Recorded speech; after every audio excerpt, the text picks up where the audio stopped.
for authors, filmmakers, entertainment, and all your listening needs. Listen now to Talk Now Radio, where no topic is taboo.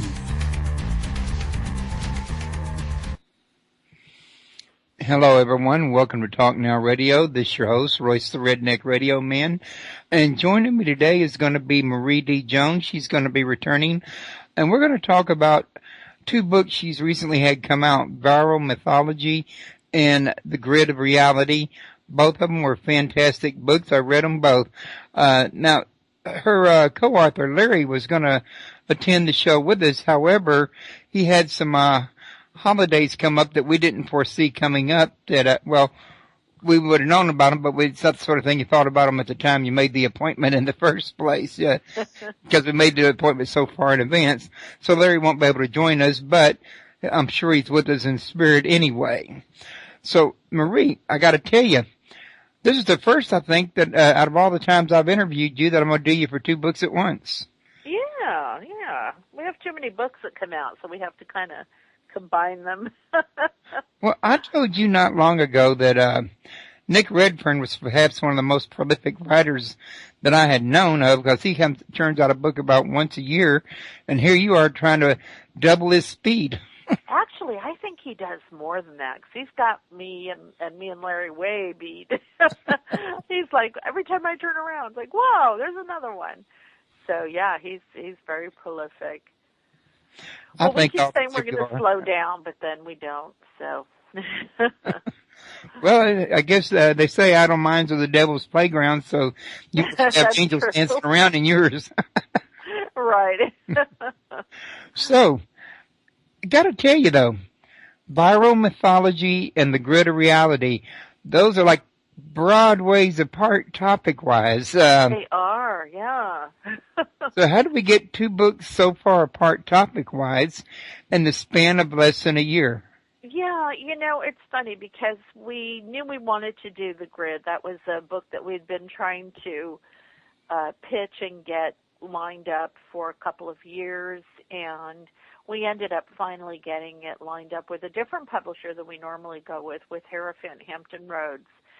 And it just so happened that shortly after that, we got Viral Mythology accepted at New Page Books, which was our publisher up until then.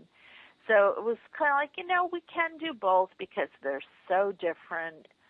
And it just shows that we don't just want to write books about ghosts and UFOs. We don't just want to write really limited paranormal books. I've written now, this is my 13th Viral Mythology, I believe, and I think my 7th book with Larry. And we really want to write about what fascinates us.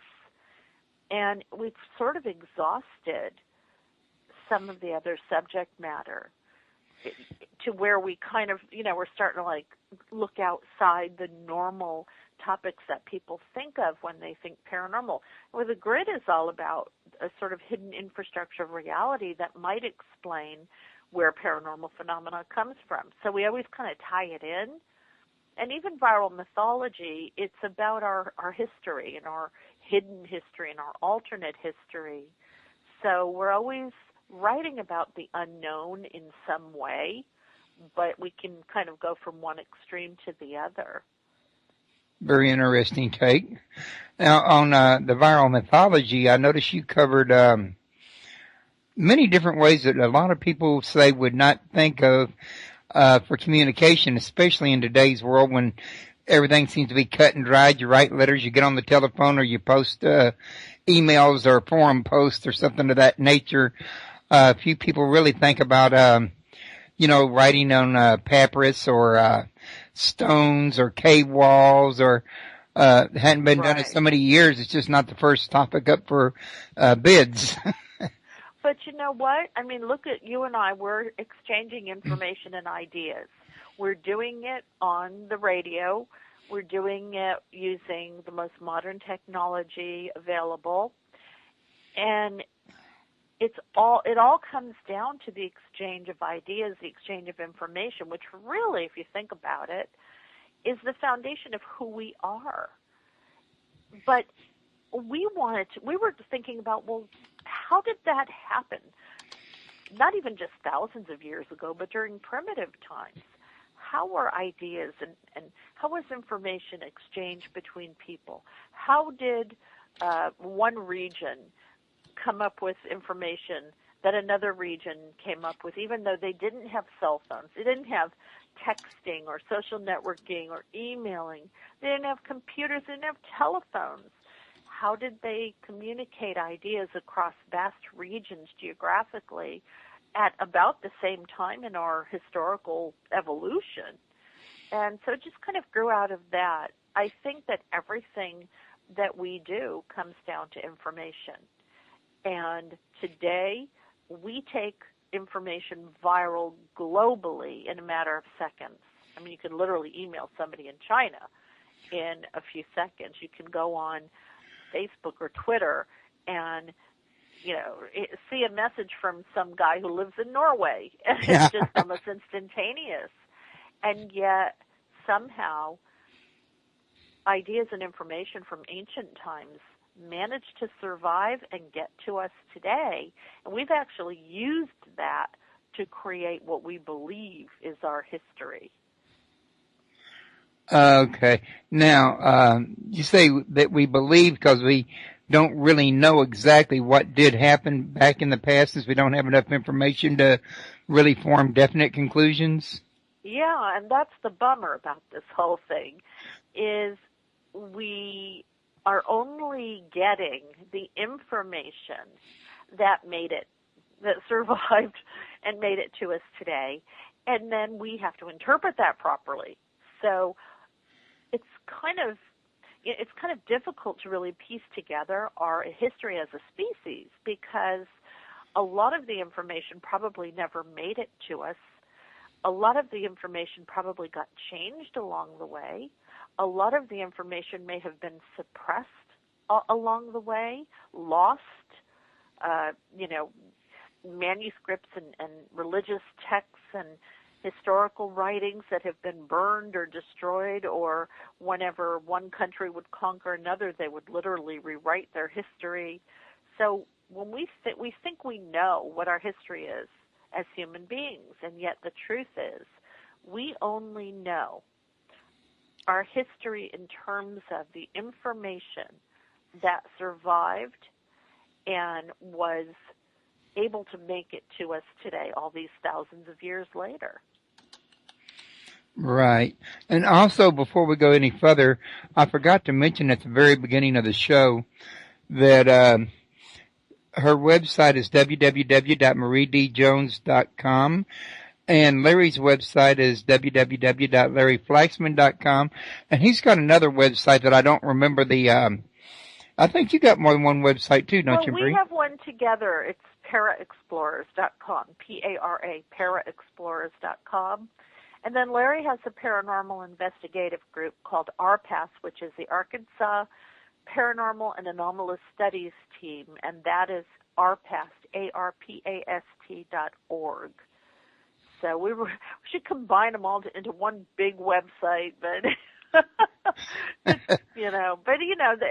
information kind of crosses over since we work together so closely. Right. And, sometimes it does help to have more than one site on. I personally have another site I just put up today, called The Parent Help. I got in a conversation yesterday with a guy over at, Comcast Cable when I was trying to, do some DNS records on my email server about, parenting. It turns out he was a, 60-year-old parent, and I'm a 50-year-old, 4-year-old parent. We both have grown kids, but, we were talking about some of the challenges that, parents have, today. That's a great idea, yeah. And I thought, hey, I know how to put up a social network, a place where, parents and new, seasoned parents of grown kids, new parents, can all meet together, and the new parents can come and get advice about what worked from the original parents. Right, because there's no manual that comes with the birth of a baby, huh? But that's the thing about today, is that we have so much information available to us at just, a few clicks of a mouse, and we're able to exchange ideas so readily. We're not inhibited by boundaries and borders and geographical locations. We can communicate quickly and easily across the board. So, yeah, we can now. Can you imagine back in the ancient days when they'd have to paint something like that on a wall and wait for somebody to come by and respond? There's never been a case of somebody coming back responding on one of those, has there? I know, and interpret properly what it was they were trying to tell them, because that was before we had any kind of writing systems.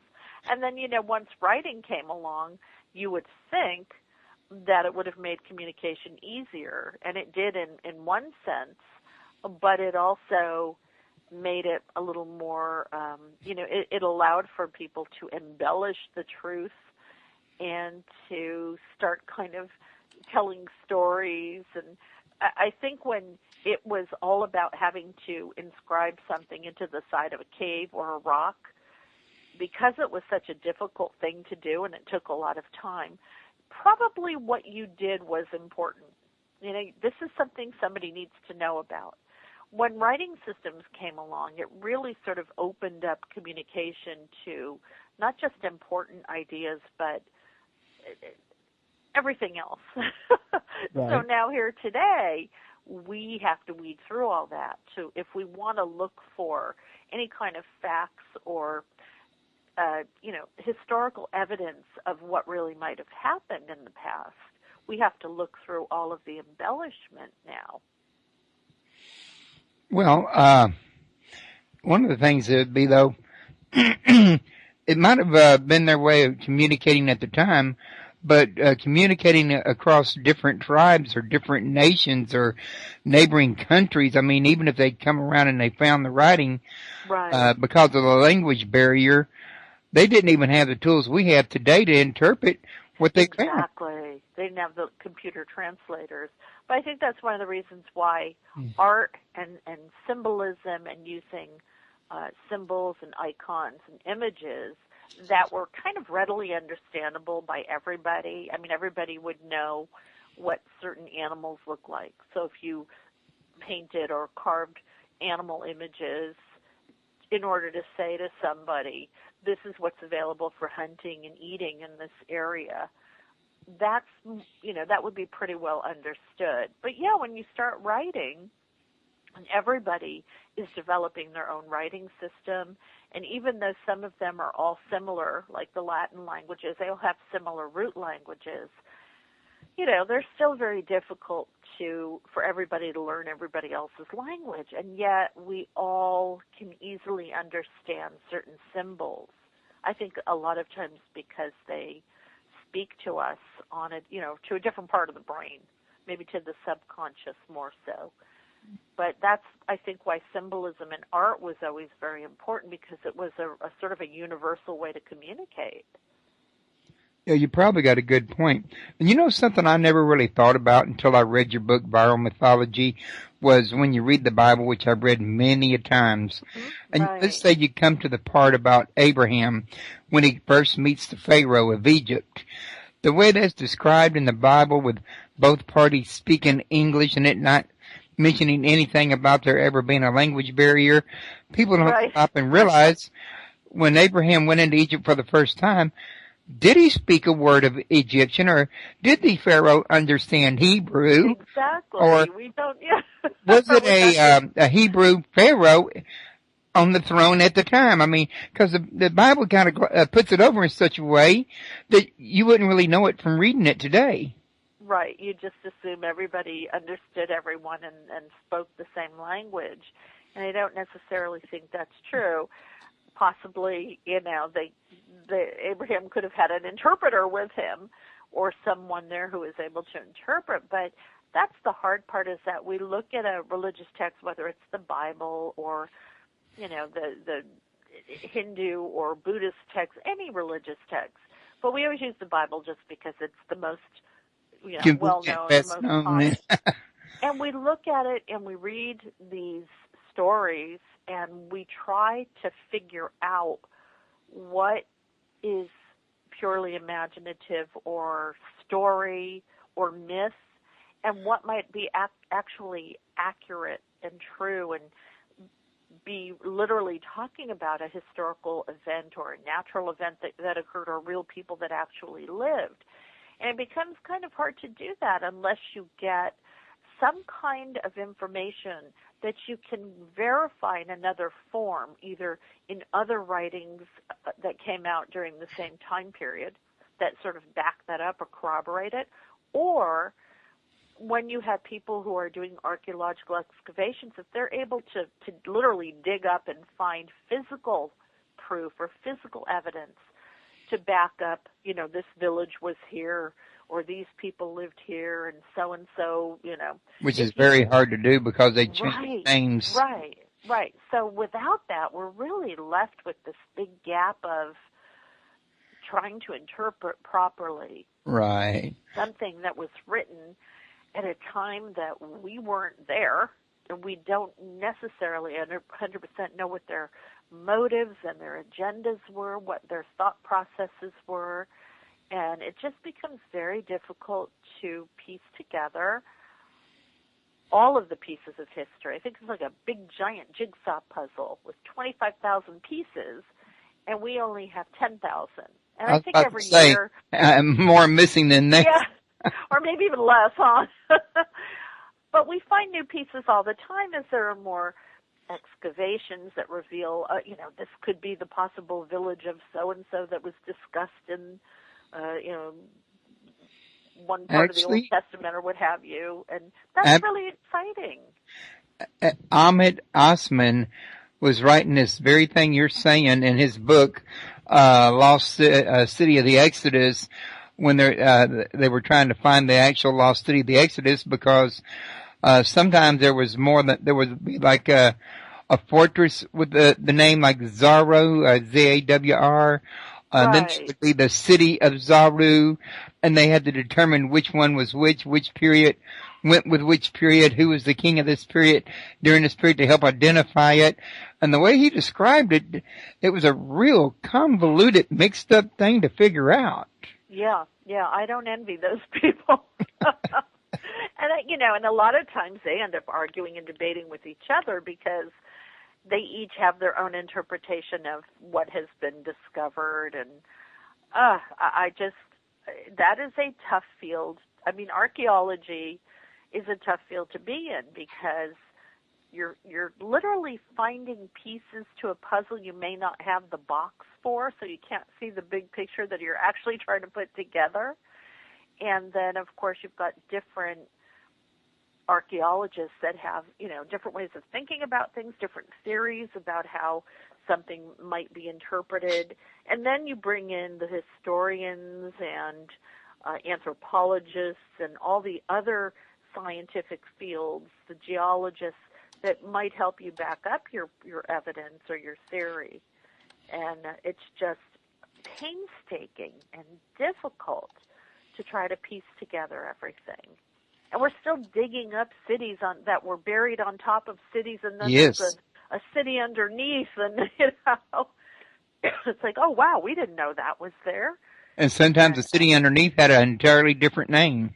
Yeah, and we're starting to realize that, wow, we may have been around longer than we thought. Civilization may be so much older, and it just changes everything. But it's funny how we still kind of walk around with this set picture of what our history is. Now, we got in the chat room, somebody here is saying the Quran, in all actuality, is probably the most cited religious text in existence today. I didn't know it was that quoted. Did you? Well, I think, I don't know if it's quite surpassed Christianity yet as the most, Islam as being the biggest religion in the world, but I know it's pretty close, so that would make sense in that case. But I would say that in terms of here in the United States, in terms of religious scholarship, much of the study is the Bible, the Old and New Testament. If you are a religious scholar in the truest sense, obviously you're going to be studying every religious text. But it seems like there's an awful lot of emphasis here in the States and I think also when you look at the United Kingdom and a lot of the work that's done there too, we seem to focus more on looking at the Bible. But again, I think you have to look at all of the religious texts to get a true understanding of our history, because each one is the mythology of a particular group of people in a particular region of the world. And when I say mythology, I'm not necessarily saying it's not true, but it is the mythology of a region. And in myth, there is a lot of truth. There is a lot of factual information that is encoded and has to be interpreted properly. So, but yeah, I think I heard that Islam was either poised to take over Christianity or maybe already had, in terms of the number of believers in the world. Wow. Yeah. Well, I know that you're right about having to, use all the scripture for comparison. I mean, the Abrahamic faith has, we know of, about 3 or 4 branches. It's got the, Judaism, the Christianity, right. and the Islam, and, the Baha'i faith, I think. Baha'i, right. If you're going to understand any one of them, it helps to know a little something about all of them. About but then all of them. Get into another danger zone. About it, Muhammad was considered the third prophet. So to get a good understanding of the entirety of that religion,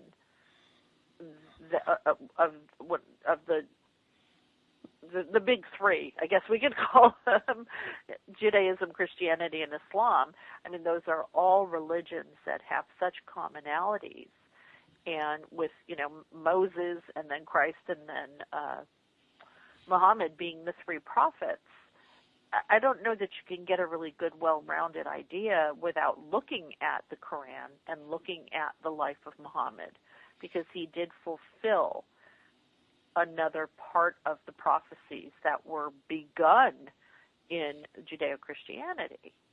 But, that's a huge job, and it's certainly an overwhelming one to look at all of those texts and try to figure out what might be really true and what was embellishment or interpretation or somebody's perception or done for political spin.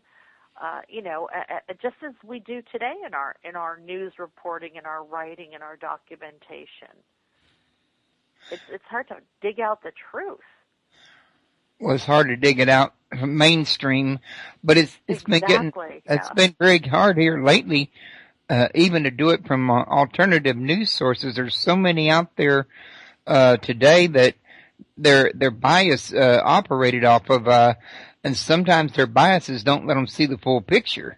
Exactly, and that's really frustrating, because I remember, 20 years ago, the alternative press they were the truth tellers, and they've sort of fallen into the same trap now with the biases and the spins and leaning one way or the other, so that we are really left with more of a mess to try to find the little nuggets of truth in. And I can only imagine that because human beings probably haven't changed too much in terms of our general behavior over thousands of years, that the same thing probably applied in the past, that there were writings that were done for whatever reason, the religious texts or the historical documentation, that had spin. They were written to promote a certain agenda or a certain belief system, and are not necessarily, they say there's 3 sides to every story. There's, his side, her side, and then the truth in the middle. And I think it's up to us now to try to find that middle ground when we look at our own past. And that's a job in itself. But, this is something I think I remember you covered in your book, Viral Mythology, about the different reasons why different people were writing these texts and, the messages they were trying. I think you did cover the biases in that book, if I remember correctly. Well, yeah, I mean, you have cultural, you have societal, you have, biases that come from what your region has in terms of traditional beliefs or any kind of religious belief, or how they look at nature, what their relationship is with nature, how they interact with each other. So every region is going to have, I think that's how dialects and accents. I mean, here in America, you know, we have people with Southern accents. We have people with New York accents. We have, you know, people with Western drawls or whatever. Yet we're all one country. But it just shows how if you live in a particular region, there are influences put upon you that will make you have differences in your behavior, in the way that you communicate, and even the way that you sound. And that applied in ancient times as well. So, you know, we're also stuck with looking at different regional writings and different regional, even oral traditions, and having to try to remember that that particular region may have had some beliefs that were different from this region. Right. I think that one of the real keys, though, is to look for the commonalities. And like with comparative mythology and comparative religion, what you do is you look for the common themes. Excuse me. You look for the common motifs, the common symbols, the common elements, the common ideas. And that really, I think, more than anything, gives us an idea of what might have been true. You know, like the flood myth. If you've got 20 different religious texts from all over the globe from 12,000 years ago that have some kind of flood story, we can kind of assume that there was a big flood, you know. All right. Now, we had a caller call in if you want to go ahead and take the call. Actually, I've already put them live on the air. Caller, go ahead. Yes, ma'am. I was listening, and you was saying earlier about how daunting of a task it is to connect all the various mythologies and religions around the world. I can definitely attest to that. Back when I was in college, I wasn't studying comparative mythologies or anything like that. I was just doing independent research because I had this overwhelming feeling that I'd been lied to my whole life about everything: history, politics, mythology. Right. You know, so I started studying as much stuff as I could in so many different areas, and what I was wanting to do was get an idea of what happened in our ancient past, because you know, I grew up in church, in the Christian church, although I wasn't really, I left that as a kid and didn't pursue that any further in my teens and stuff. But I got to studying everything, and I realized, wow, I am not smart enough to figure this out, because it's hard. It's really hard to draw associations between the mythology of one region, like say South America and Egypt, because the mythologies are so different. The deities are different. The stories are different. There's not much commonality really between the deities and what they were deities of and what they supposedly did and stuff. And I realized there's just no way to connect all. What I wanted to do was connect all the religions and get an idea of what really happened.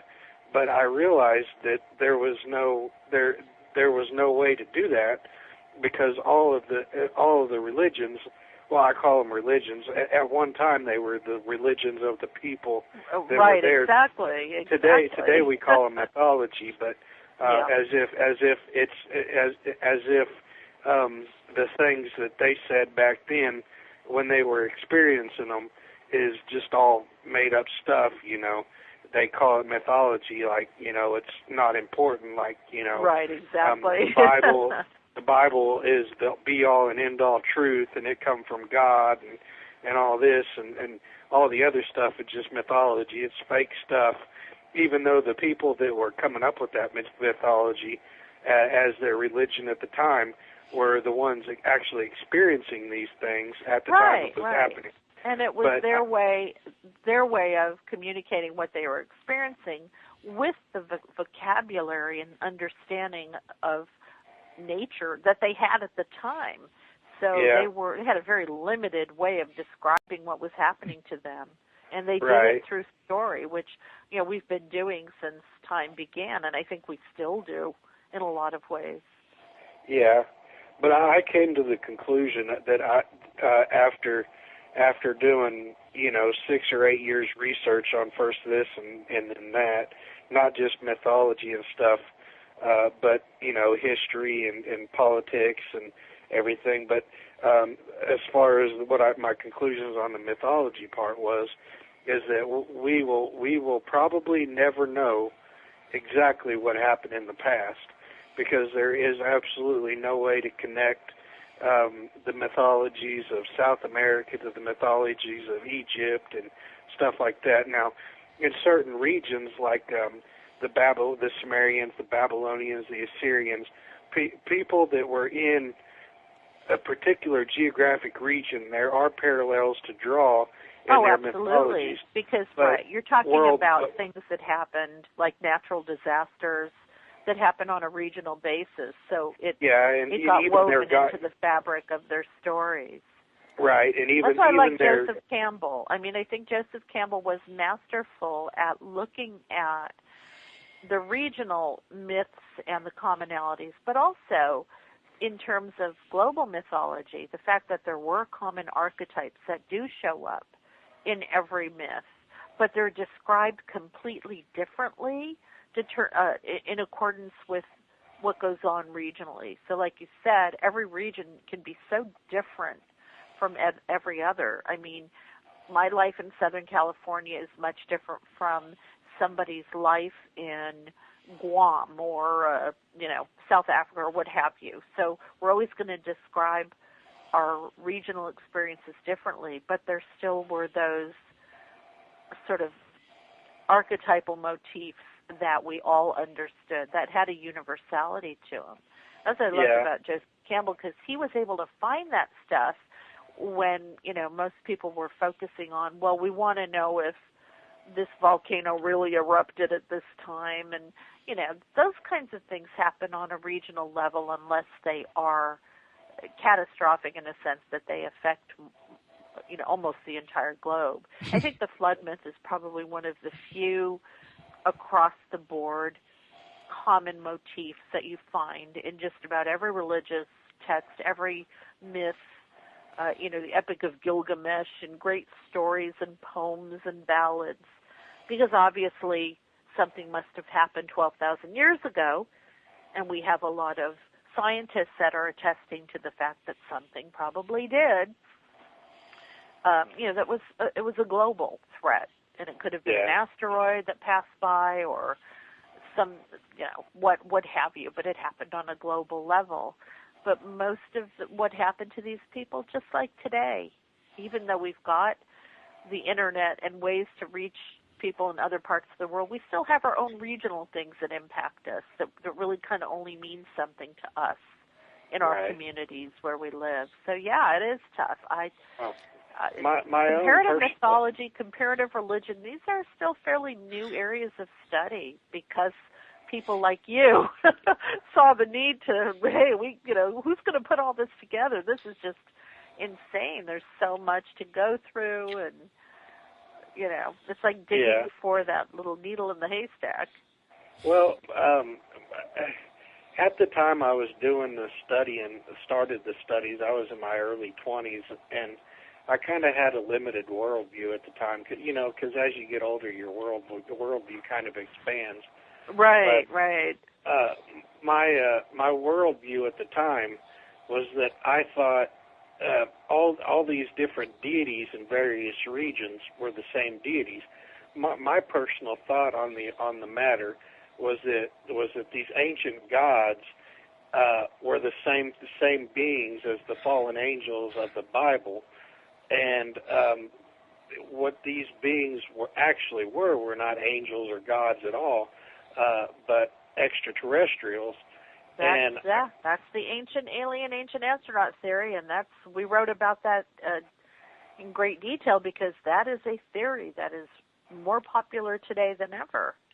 Yeah, but see, my deal was I was thinking that the the gods in Egypt were the same as the gods in South America, and it was limiting my ability to understand what I was reading because I was trying to look at it from that perspective. But if you look at it as maybe the ancient astronauts were there in different groups, were makes like a little more sense. yeah, different groups were in different areas of the world. It makes more sense. But at the time that I was looking at it, I was under the impression or the thought, the mindset that the deities of South America was the same as the deities in Egypt, was the same as the deities in Mesopotamia, and was the same as the deities in the Indus Valley, and it just confused the crap out of me. But now that I've kind of expanded my worldview and got older and kind of refined my vision, by saying that there was different groups in different areas for whatever reason or another that they may have had, based on my opinion that these angels and gods and whatever were extraterrestrials, it makes more sense now, I think, than it did from that perspective many years ago. You know what I mean? Right. And I think our like you said, our view of the world around us has evolved as we've evolved, and so new theories and new ideas come along that expand the possibility of what our past was. A lot of people also theorize that the gods and deities were really just primitive and ancient people's ways of describing nature, because they didn't understand the science of an earthquake or an erupting volcano or a comet passing overhead, and therefore the gods are angry. They right, exactly, and that was like their natural way of responding and reacting. Oh, we're being punished. The gods are speaking. And so, and as our scientific knowledge advanced, we began to realize, well, no, this is what an earthquake does, and here's what a volcano does. And those gods and goddesses that we created to represent those things in nature kind of disappeared over time. So it's now now we understand a lot more now, like especially like in earthquakes and stuff. We understand plate tectonics now, whereas before in our ancient past we didn't. Although we didn't even understand thunder and lightning, and we thought it was, some god. We thought it was who was angry. Yeah, we thought it was magic. Some god using magic on us. Yep. We've evolved a little. Yeah, but something I've been debating a lot recently. I don't know if you cover this in your book or have thought about this, but I have come to the conclusion that a lot of people. First, let me start at a lot of people. A lot of people think that the extraterrestrials are a benevolent force. They're here to help us and make us evolve and this, that, and all this other. Personally, I do not believe so. My own personal opinion on the matter now is that the aliens are actually creating bad weather and disasters and everything to keep us down and keep us basically subservient to them so that we don't reach a technological level of being able to compete with them for authority over our planet. That's an interesting perspective, yeah. We may never know. I doubt we will, and our government definitely won't tell us, although our government, I believe, sincerely believe, and have reason to believe, that our government is actually working with some of these extraterrestrials. But they're not going to tell us that they're even real, admit to us that they're even real, let alone that they're working backroom deals with them for technology or this, that, and all this other. Yeah. Well, from a scientific perspective, my feeling is that if one type of alien civilization can visit, a million can. And we may possibly have in the past, and even today, have been interacting with a number of different aliens, and some may be good, some may be bad, and some may be ugly, just like human beings. I mean, I don't see why they would be any different. And some may just be observing us the same way that we observe animals out in the wild when we make our National Geographic specials, you know, the mountain gorilla in the wild. But, I mean, again, that's a theory that part of our history was assisted by alien intervention. And we don't have proof, but we don't have proof that it didn't happen. And again, it's finding those puzzle pieces and until they all fit together. There are so many different theories that people are chasing down and, you know, finding some really interesting evidence, well, I'm losing my voice, to back up each one, but we still just don't have that complete picture yet. So maybe someday. Yeah, I you know, I'm 32 or 3. I don't know. I stopped counting birthdays. I'm one of the two. But I doubt that even in my lifetime, especially on the extraterrestrial issue, I doubt in my lifetime that anything will ever get revealed publicly by our government or any other governments that extraterrestrial races may be in contact with and aiding or whatever. I doubt any kind of disclosure will happen in my lifetime. Maybe in my kids' or grandkids' lifetimes, but certainly not mine. You may be surprised. Yeah. I doubt it. I think the governments of the world are still milking the ETs for everything they can. Did you say your name was Thomas? No, who? Well, he kept saying I doubted. You ever hear Doubting Thomas? Oh, yeah, I've heard of that, yeah. I didn't catch the reference. Well, I'm sorry. I'll get off the phone and let you two get back to your... Well, thank you. Thank you for your call. That was a good conversation. Thanks for calling in. I really appreciate that. I just had to have a little fun at the end. I hope you don't take it personal. Oh, I'm not angry Only or time anything. will tell. Only time will tell. Huh? Yes, ma'am. Well, you We're guys the have a good victims of evening. time. I'll go back to listening. Okay. All right. Bye-bye. I just honestly could not resist that. But we're running low on the time clock, and I wanted you to have a chance to talk about the reality grid now that we talked a little bit about the viral mythology. I got to hand it to you on this one. Not to down your other book, because I did like it, but I really kind of like the grid better. I think it's more up people's alley right now with all of the talk of the multiverse and alternate realities and parallel universes and the idea that we may be experiencing more than one reality at a time. It's such a popular idea, and it's one that we see in our pop culture and our movies and TV series and books, and, you know, with all of the cutting edge physics coming out, it's just something that everybody's talking about. So for Larry and I, it really was about trying to give a sort of visual image to what we thought reality might actually look like. Is there an infrastructure? We always talk about one reality, but the truth is I think most of us pretty much are aware that there's more than one.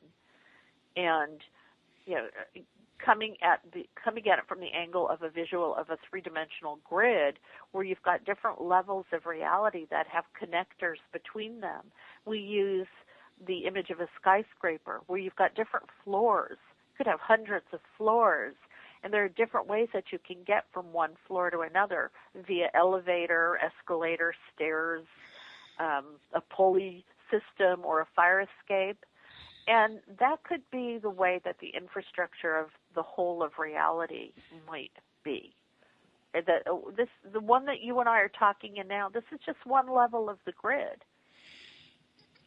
Yeah, and one of the things that you did mention, and I'll mention this right now because I've heard people comment on this, that if you're looking for a scientific essay on this here topic written by a college professor or scholar, that's not exactly what this here book is. It is, however, a very well thought out, very well investigated and researched book, and it's fantastic reading if you ask me.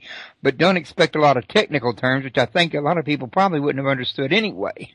Yeah, I mean, we have, really for us, this is an introductory book to something that I wrote about since I wrote science, many years ago, the quantum physics and the paranormal. And Larry and I wrote more about it in the resonance key and deja vu enigma. And the idea being that there are concepts that are very easy to sort of understand if they're presented on a lay audience level. And what we do is we do include a lot of scientific studies. We're not writing like a physics textbook. I don't want to read those. I don't think anybody else does unless you're taking physics. But the idea is to present the concepts, introduce what is going on in the cutting-edge world of theoretical physics and quantum physics, and also the study of new science, the science of human consciousness, which is kind of becoming linked to the world of quantum physics. And also what we have to do as human beings, our own physiology, and how our bodies and our brains and our consciousness may be working in conjunction with our environment to allow us to experience different levels of reality. And that is something that is kind of a new field of study.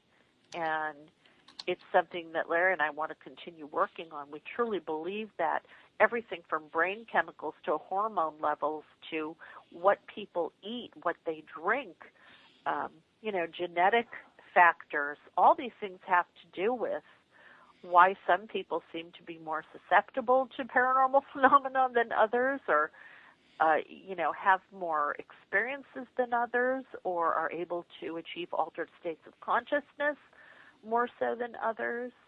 So it's a big, wide open field, and I think the grid is kind of an introduction to what a lot of people are now writing about, and everybody's kind of writing about their different angles, and it all really works together to try to explain what the entirety of reality might be like. And that includes the paranormal, because to us, the paranormal is just activity that occurs on another level of reality in which we don't see the cause necessarily so much that we see the effects, the way that gravity works.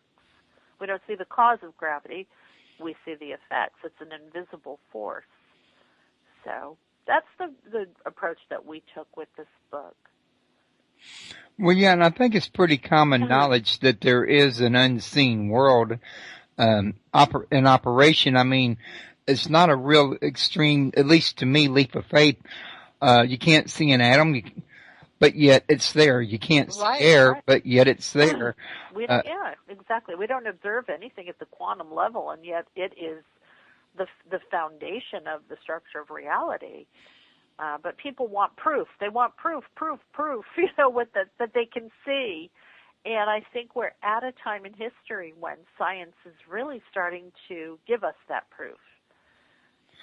It's starting to show that what occurs at the quantum level may also occur at the grander scale. And it's starting to show the observer effect and how it is at play in the manifestation and perception of reality, whether it's on an individual or a collective level. So it's kind of an exciting time to be talking about all this stuff. Yeah, I would think it would be. I think it was just today I saw an article where they're now, I think it was in Massachusetts, have started to cryogenically freeze bodies, like they saw that. talked about. You see me sharing it probably. Putting them into a state of suspended animation so that they can do very intricate, dangerous surgeries. Or, keep them alive until they can do the surgery. Yeah, I mean, it's really weird because, this is like the science fiction of yesteryear. Exactly. And it's coming. Can you even imagine what's going to happen over the next 20, 30, 50 years? It's just mind-boggling. And I still think that if you were to show a cell phone to somebody who lived 100 years ago, they would think you were from Harry Potter. I mean, it would be magic to them.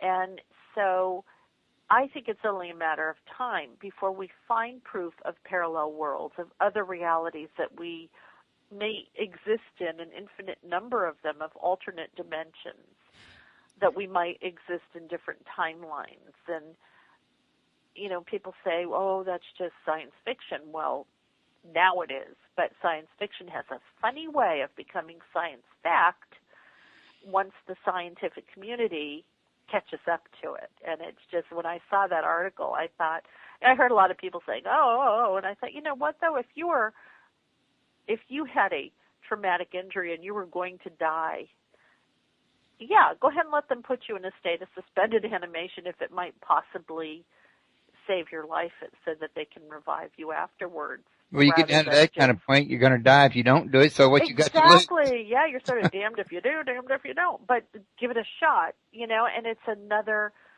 cutting-edge technology that probably was written about, you know, 100 years ago in science fiction novels, and certainly over the last 50 years, it's mind-boggling. You see that stuff and you think, whoa! Pretty soon we're going to have the... in Star Trek where you stand in the thing and you have Scotty beam you up, you know, to another place. Or you'll have Stargates. We may not be that far away from having Stargates to different towns, different countries, different planets, who knows, different dimensions. I mean, exactly. What all can a Stargate go to? I mean, I know William Henry, I'm sure you've heard of him. Mm-hmm. He believes that they had Stargates back in ancient times, and the biblical Israelites out in the desert had it, for example. We have no proof of it, but again, we have no proof they did not either. Right. Well, I think there was a lot of wisdom and knowledge that the ancients had that over time was either suppressed, silenced, lost, and we're now just sort of it's almost like we say, well, we're discovering it, but we're not. We're almost just like rediscovering it. It just got all buried. And now we have the technology to maybe make a lot of those things on a mass production scale. We can have Stargates everywhere. But, I mean, we know that these types of wormholes, and people call them portals, that they most likely, I know they're still theoretical to a point, but they most likely exist on a cosmic scale.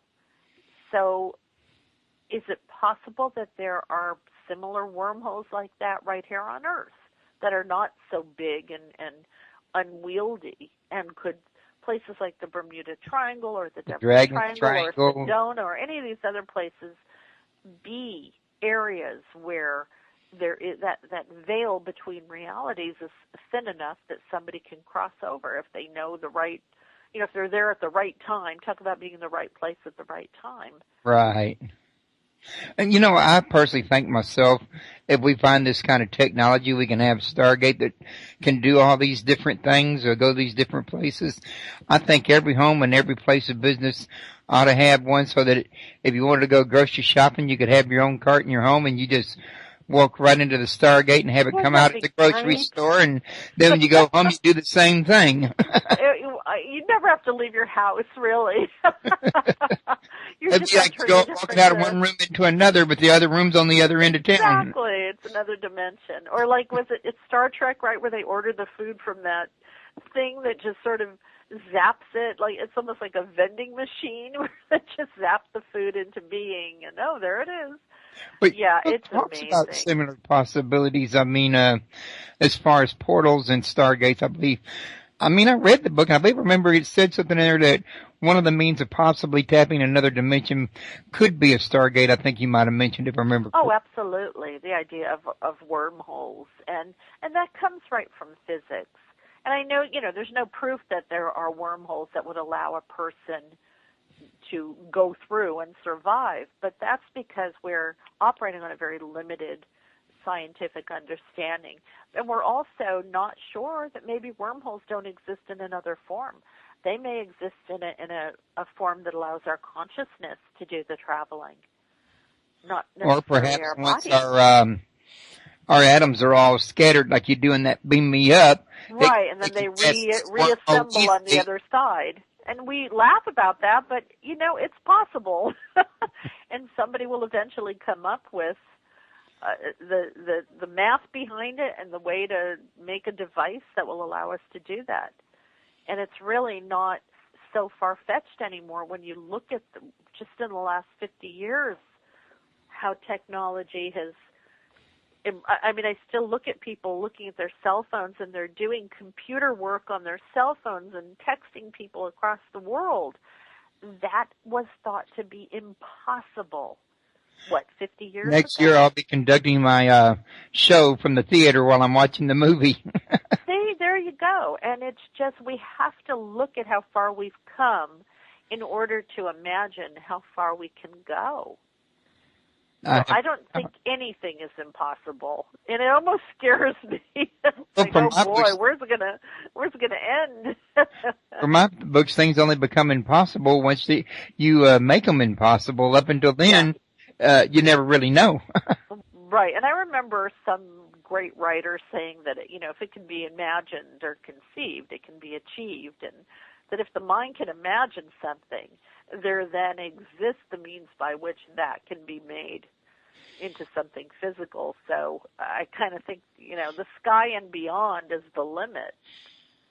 Okay. Well, I said we've been at this for an hour, and I know you got to get with Max. Yes. I don't want to rob you of an opportunity to talk about yours and Max's book real quick, like that. You and me's going to do another show about. We will. That'll be fun. Yeah, just as a change of pace, I'm starting to do a lot of fiction. This is kind of my first love. But my son and I wrote a book called Echo, Evil Kid Hunting Organization, together, and it just came out last month. And it is based on literally a real-life spy organization that he created when he was in elementary school with his friends. And they were being bullied, and the idea was to kind of spy on the bullies and keep an eye on them and stay one step ahead of them. And it just sort of exploded into this huge group that everybody wanted to be a part of, and they had their own website, and they had missions and different ranking systems and trials and tests for new kids that wanted to join. And I just was so fascinated by what my son was doing at the time that when I mentioned it to a TV producer a couple of years later, she was like, "Oh my God, you have to write a book about that." I just said, "Oh yeah, all right, well maybe." And we just finally decided to do it before he forgot everything. And it's just really shows how kids can be resourceful with ways of fighting bullying, and how kids can come together and have these really resourceful, creative ways of dealing with things at school. So we're actually working on book 2, which will come out February of 2015.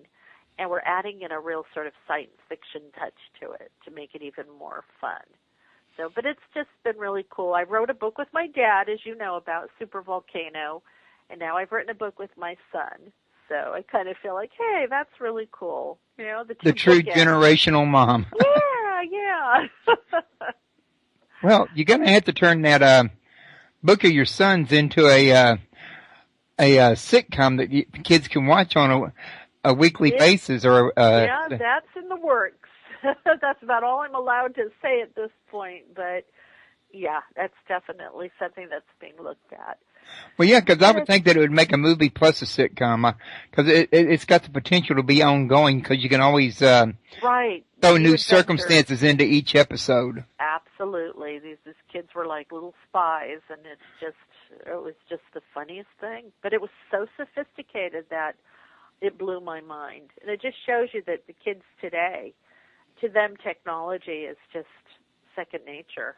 Well, something to be used and taken advantage of, that's for sure. Yes, absolutely. Let us exploit. Yeah. But I think they got the right attitude. What's the use in having it if you don't exploit it? Exactly, and use it to your benefit. That's what I do with that hamburger every time.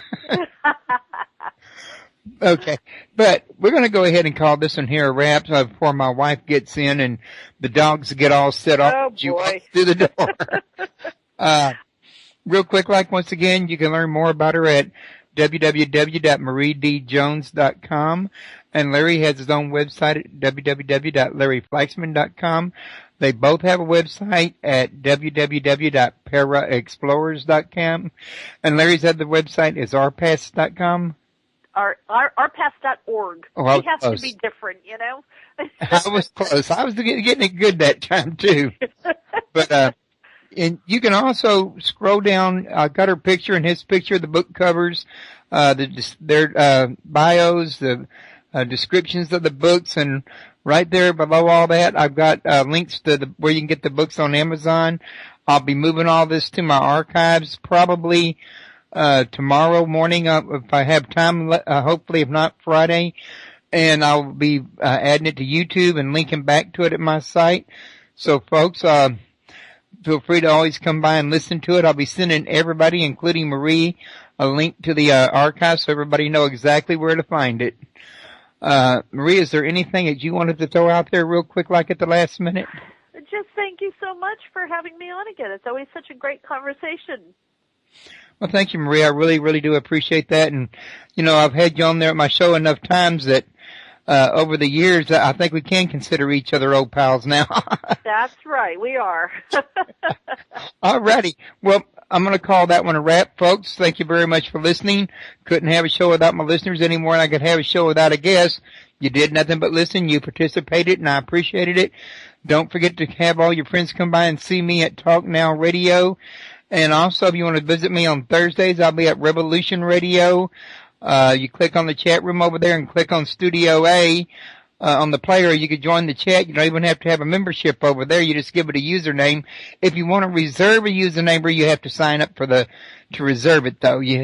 Otherwise, somebody else can come in and take it from you. I want to remind everybody that Talk Now Radio and Revolution Radio are both listener supported. We're only able to stay on the air through the advertising, like the Google links I have up at the top of my page. The YouTube videos on the archives. If you let the ads run, we get a commission off of those ads, so don't be clicking out of the ads or skipping them, please, if you don't mind. We got a donation meter. This helps us be able to bring you the news that the mainstream won't bring you because we don't have a sponsor to listen to, so don't forget to keep us supported if you want to keep us on the air. Y'all have a good night, and don't forget to come see me tomorrow over at Revolution Radio at www.freedomslips.com. My guest will be Fritz Springmeier. We're going to be talking about Illuminati Bloodlines, his book. Matter of fact, I'm not sure, but I think he has more than one book. We'll see you then. At least I hope to see you there. Good night.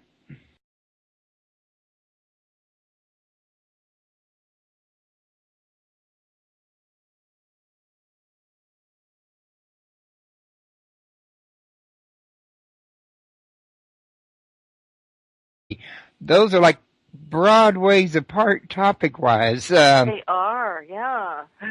So how do we get two books so far apart topic-wise in the span of less than a year? Yeah, it's funny because we knew we wanted to do The Grid. That was a book that we'd been trying to pitch and get lined up for a couple of years, and we ended up finally getting it lined up with a different publisher than we normally go with Hierophant Hampton Roads. And it just so happened that shortly after that, we got Viral Mythology accepted at New Page Books, which was our publisher up until then. So it was kind of like, we can do both because they're so different. And it just shows that we don't just want to write books about ghosts and UFOs. We don't just want to write really limited paranormal books.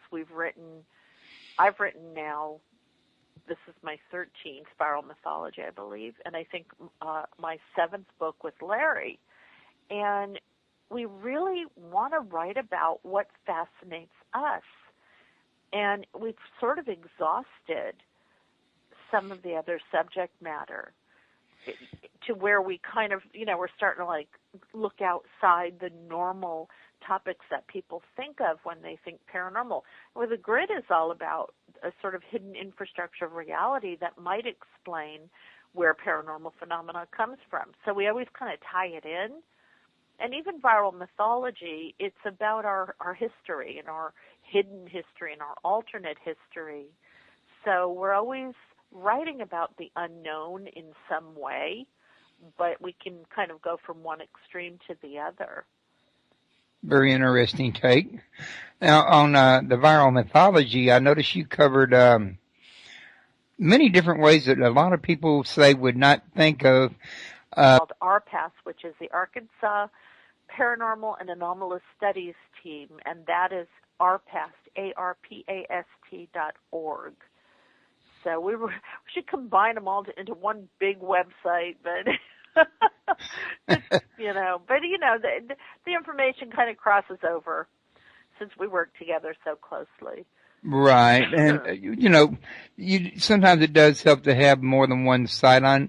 I personally have another site I just put up today called The Parent Help. I got in a conversation yesterday with a guy over at Comcast Cable when I was trying to do some DNS records on my email server about parenting. It turns out he was a 60-year-old parent, and I'm a 50-year-old, 4-year-old parent. We both have grown kids, but we were talking about some of the challenges that parents have, today. That's a great idea, yeah. And I thought, hey, I know how to put up a social network, a place where parents and new, seasoned parents of grown kids, new parents can all meet together, and the new parents can come and get advice about what worked from the original parents.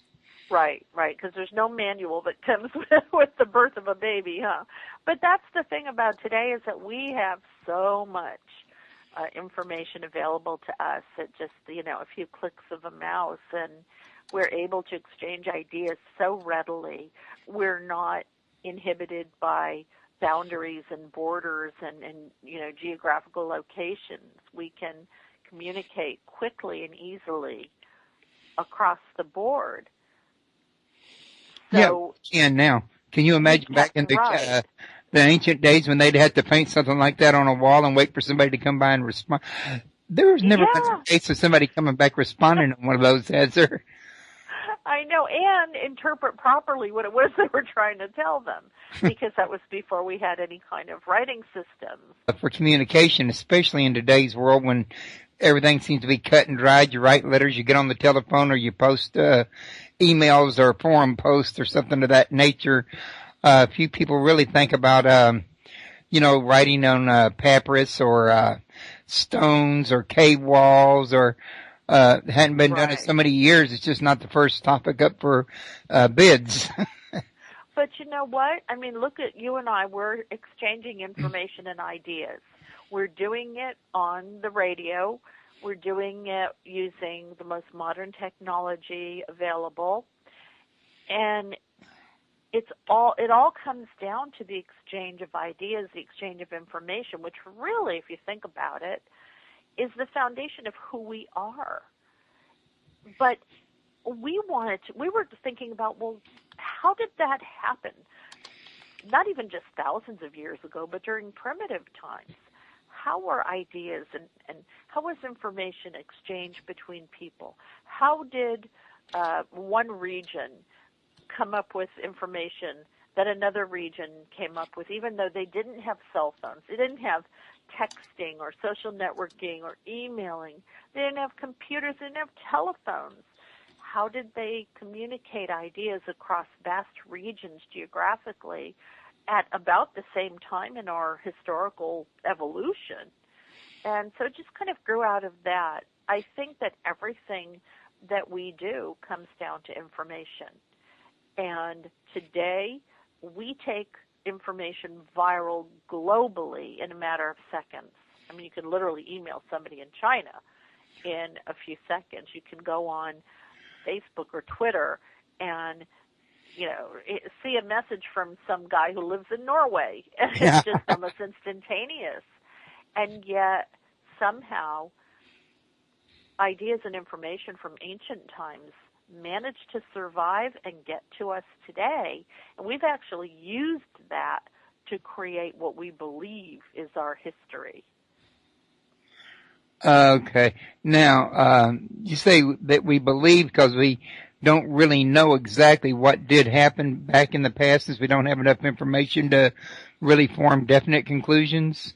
Yeah, and that's the bummer about this whole thing, is we are only getting the information that survived and made it to us today, and then we have to interpret that properly. So it's kind of difficult to really piece together our history as a species, because a lot of the information probably never made it to us. A lot of the information probably got changed along the way. A lot of the information may have been suppressed along the way, lost, manuscripts and religious texts and historical writings that have been burned or destroyed, or whenever one country would conquer another, they would literally rewrite their history. So when we think we know what our history is as human beings, and yet the truth is we only know our history in terms of the information that survived and was able to make it to us today, all these thousands of years later. Right. And also, before we go any further, I forgot to mention at the very beginning of the show that her website is www.mariedjones.com, and Larry's website is www.larryflaxman.com, and he's got another website that I don't remember the, I think you got more than one website too, don't you, Marie? We have one together. It's paraexplorers.com, P-A-R-A, paraexplorers.com. And then Larry has a paranormal investigative group called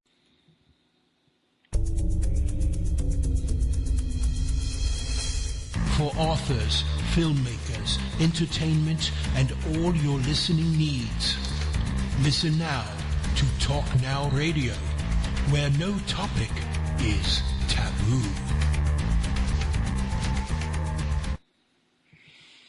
Hello, everyone. Welcome to Talk Now Radio. This is your host, Royce the Redneck Radio Man. And joining me today is going to be Marie D. Jones. She's going to be returning. And we're going to talk about two books she's recently had come out, Viral Mythology and The Grid of Reality.